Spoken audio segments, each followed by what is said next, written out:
મળતી માહિતી અનુસાર ભરૂચ શહેરના પશ્ચિમ વિસ્તારમાં આવેલ એપીએમસી માર્કેટના શોપિંગ સેન્ટર સ્થિત પટેલ હોમ એપ્લાયન્સ નામની દુકાનમાં અચાનક આગ ફાટી નીકળતા દોડધામ મચી જવા પામી હતી।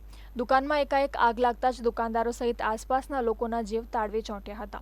બનાવની જાણ થતાં જ ભરૂચ નગરપાલિકાના ફાયર બ્રિગેડની ટીમ તાત્કાલિક ઘટના સ્થળે દોડી આવી હતી, જ્યાં 2 જેટલા વોટર બાઉઝરની મદદથી પાણીનો મારો ચલાવી ફાયર ફાઇટરોએ સમગ્ર આગ ઉપર કાબુ મેળવ્યો હતો।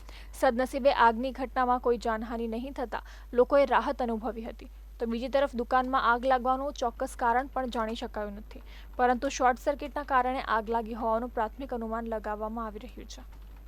ભરૂચ ફાયર બ્રિગેડને જાણ કરતા તેની એક ગાડી તાત્કાલિક ઘટનાસ્થળ પર આવી જરૂરિયાત જણાતા અન્ય એક વોટર બાઉઝરની જરૂરિયાત હતી, જેથી તાત્કાલિક ઘટનાસ્થળ પર આવી 15 થી 20 મિનિટની કામગીરી બાદ આગને સંપૂર્ણ કાબૂમાં કરી છે, તેમજ આસપાસની જેટલી નજીકની દુકાનો હતી તે તમામને આગથી બચાવેલ છે।